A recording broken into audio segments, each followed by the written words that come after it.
peacemakers of Christo.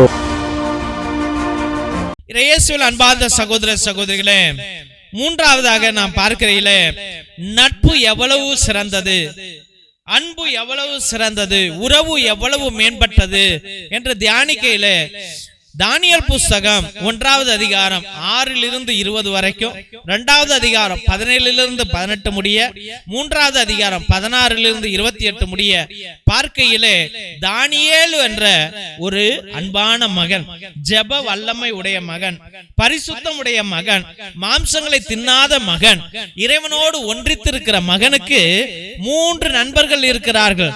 சத்ரக், Meshach, அபித்நேகோ. We see in the book of Daniel, chapter 1, verse 6 to 20, chapter 2, 17 to 18, chapter 3, 16 to 28.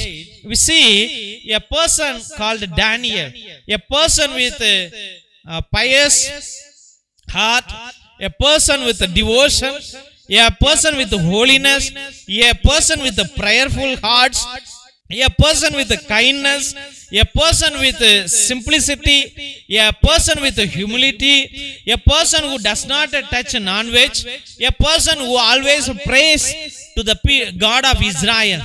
And he had very good friends. 3 friends he had. One is Shadrach, Meshach, Abednego. They all had very good relationship. ஆனால் பொறாமைக்காரர்கள் என்ன செய்தார்கள்? இவர்களை அழிக்க வேண்டும் என்று, இவர்களை பிரிக்க வேண்டும் என்று, இவர்களை தண்டிக்க வேண்டும் என்று, இவர்கள் ஜெபங்களை உடைக்க வேண்டும் என்று அவர்கள் என்ன செய்தார்கள்? இந்த பிள்ளைகளை தூஷிக்க ஆரம்பித்தார்கள், தவறாக பேச ஆரம்பித்தார்கள், தவறாக மற்றவர்களிடம் எடுத்துரைத்தார்கள். And some people, some enemies gathered together to spoil the friendship, to spoil the relationship, to spoil their future, to spoil their living there under the care of the king Nebuchadnezzar. தெய்வ பிள்ளைகளே, இன்னைக்கு உன்னோடு இருப்பவர்களோடு, உன் அண்ணன் தம்பிகளோ இல்ல அக்கா தங்கைகளோ யாரும் சேர்ந்து இருக்க மாட்டீங்க. யாராவது 1-2 பேர் இருப்பீங்க. மற்றவங்க எல்லாம் பிரிஞ்சு போய் தான் வாழ்றீங்க. என்ன யூஸ்? சொன்னா கேட்க போறீங்களா? மன்னிச்சுக்கங்க, ஏத்துக்கங்க, விட்டு கொடுங்க, புரிஞ்சுக்கங்க, எல்லாரோட சேர்ந்து வாழுங்கன்னா கேட்க போறீங்களா? சண்டை மேல சண்டை தான், பொறாம பிடிச்சுதான் இருப்பீங்க, கடின இருதயத்தோடு தான் இருப்பீங்க, விட்டு கொடுக்க மாட்டீங்க. ஆனா இங்க நல்ல ஒரு நண்பர்கள் இருந்தார்கள். சில பேரு they don't want to forgive the friends. ஏதோ ஒரு சின்ன தப்பு பண்ணா, அது 10 வருஷத்துக்கு முன்னாடி பண்ணா, இன்னும் 10 வருஷமா நீ அவனை தூக்கிட்டு தான் வர, பொறாம பிடிச்ச. இன்னமும் நீ அவனுக்கு ஒன்னும் உழைச்சு போடல, அவனுக்கு ஒன்னும் காசு கொடுக்கல, ஆனா அவன் வளர்ந்துட்டான்னு நீ பொறாமப்பட்டு இருக்கிற. இன்னொருத்தன் வளரல, அவன் வளரலையே, சரி பாவம் நம்ம பிள்ளை தானே அப்படி நீ ஏத்துக்கிறியா? ஏத்துக்கிறது கிடையாது. No one wants to help others. They were friends before from childhood onwards. You are friends and you don't want to forgive them, you don't want to accept them. Even your own brothers and sisters, you don't want to accept them, you don't want to forgive them, you don't want to listen to them. Now you are a very rich person, you don't want to help them. Do you have a kind heart? Do you have a forgiving heart? Why you are not able to forgive? Why you are not able to help them? And they become rich and you don't want to forgive them. It's not because of your kindness or your mercy they become rich. He worked hard and he became rich, and you don't want to accept his richness. You are jealous about him. And some people, you become rich and you don't want to accept a poor friend, you don't want to help him.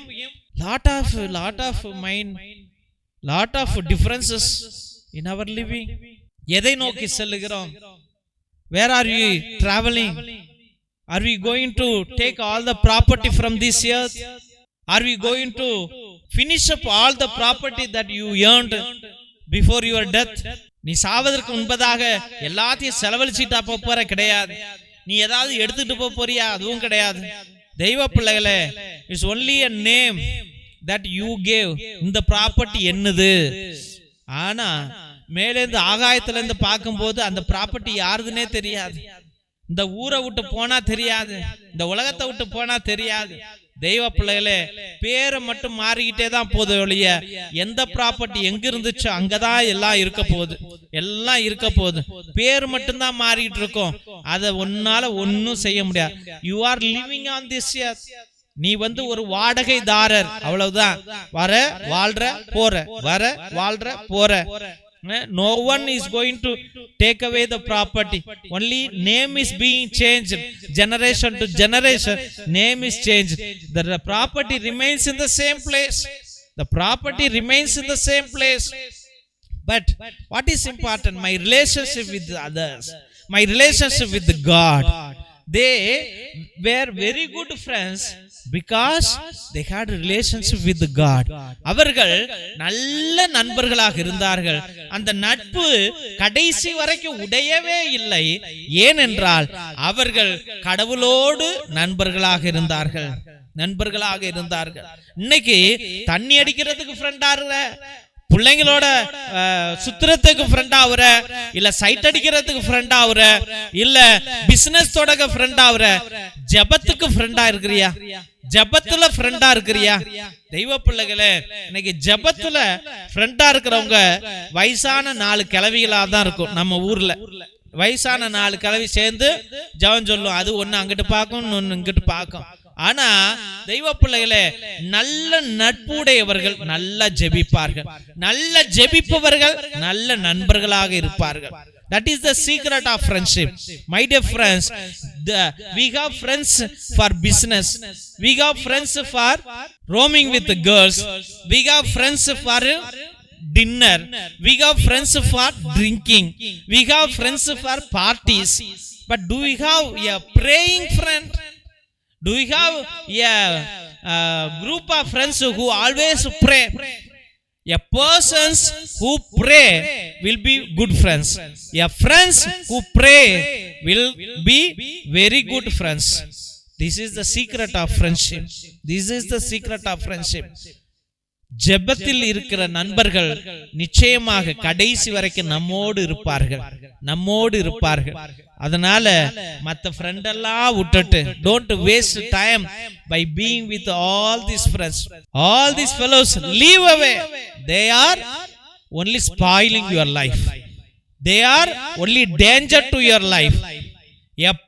Friends who pray, who sit and pray, or who help you to pray will be a blessing for your life. My dear friend, இன்னைக்கு 40 வயசு 30 வயசு ஒருத்தனை கூப்பிட்டு நீ குடிச்சுக்கிட்டே இருக்கிற, அது 35 வயசு வரைக்கும் தொடருது, 40 வயசு வரைக்கும் தொடருது, 45 வயசு வரைக்கும் தொடருது. இடையில 3 ஃப்ரெண்ட்ஸ் 3 பேரும் சேர்ந்து குடிக்கிறீங்க. இடையில உனக்கு 45வது வயசுல கிட்னி ஃபெயிலியர் ஆயிடுது. இந்த ஃப்ரெண்ட்ஸ் உன்னை குடிக்க கூப்பிடுவாங்களா? இல்ல நீ போய் அவனோட குடிப்பியா? குடிக்க மாட்டேன். அதே 20 வயசுல ஜெபி, 35 வயசுல ஜெபி, 40 வயசுல ஜெபி, 45 வயசுல ஜெபி, 60 வயசு வரைக்கும் நீ அவங்களோட தான் ஜெபிப்ப, 70 வயசு வரைக்கும் அவங்களோட தான் ஜெபிப்ப, 80 வயசு வரைக்கும் ஜெபிப்ப, மேல போன பிற்பாடும் ஜெபிப்ப, அவர்களோடு தான் இருப்ப. Therefore, dear friends, party friends are not permanent. Only praying friends are permanent. Praying friends are permanent even on this earth or above the earth. Therefore, let us build up praying friendship.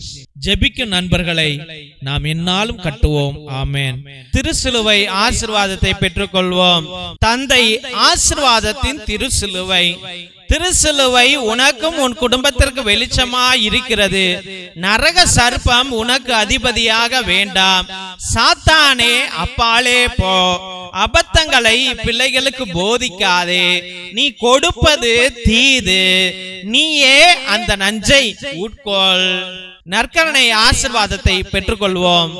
எல்லாம் அல்ல இறைவன், தந்தை, மகன், தூய ஆவியார் உங்களையும் உங்கள் குடும்பத்தையும் ஆசீர்வதித்து தன்னுடைய வல்லமையான கரத்தினால் வழி நடத்தி காத்தருள்வாராக. ஆமென், ஆமென், ஆமென்.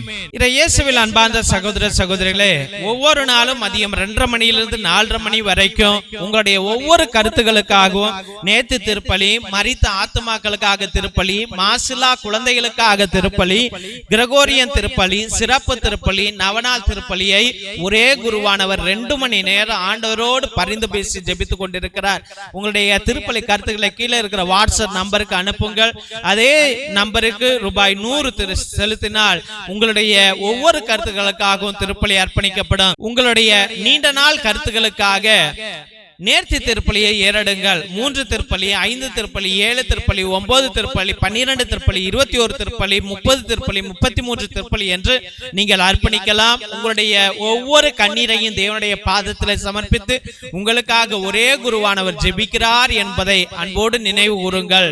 அதிசய எண்ணெய், நரம்பு பிரச்சனைகள், சுவாச பிரச்சனைகள், ஆஸ்மா, மூச்சிறைப்பு, எலும்பு வலி, தசை வலி, தலைவலி, உடல் உஷ்ணத்திற்கு 10 to 20 சொட்டு எடுத்து நன்றாக உரசி தேயுங்க. உடனே உங்களுக்கு நிவாரணம் கிடைக்கும் என்பதை அன்போடு தெரிவித்துக் கொள்கிறோம். கருணை எண்ணெய், மெர்சி ஆயில், தோள்பட்டை வலி, கழுத்து வலி, இடுப்பு வலி, கால் வலி, மூட்டு வலி, தலைவலி, தசைப்பிடிப்பு, பக்கவாதம், முடக்குவாதம், மூட்டுவாதம் அனைத்திற்கும் 10 to 20 சொட்டு எடுத்து நன்றாக தேயுங்கள். உடனே உங்களுக்கு நிவாரணம் கிடைக்கும் என்பதை அன்போடு தெரிவித்துக் கொள்கிறோம்.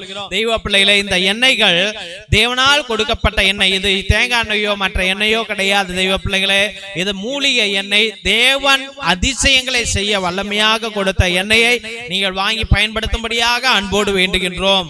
இரத்தத்தின் விடுதலை ஜெப புத்தகம் எல்லா செய்வினை, மாய மந்திர கட்டுகள், குடும்ப கட்டுகள், தொழில் கட்டுகள், தகடு, தாயத்து, நோய் கட்டுகளில் இருந்து விடுதலை கொடுக்கிற வல்லமையுள்ள ஜெப புத்தகம். தெய்வ பிள்ளைகளே, 120 வருடம் பழமையானது. நம்முடைய மூதாதையர்கள் அந்தோனியா தகடு, ஜார்ஜியா தகடு எழுதுவதற்கு பயன்படுத்த ரகசிய ஜெபங்கள் உடையவை. இதை நீங்கள் வாங்கி பயன்படுத்தும்படியாக அன்போடு வேண்டுகின்றோம். தெய்வ பிள்ளைகளே, இந்த YouTube channel Jesus TV father David என்ற சேனலை தயவுசெய்து சப்ஸ்கிரைப் பண்ணுங்க.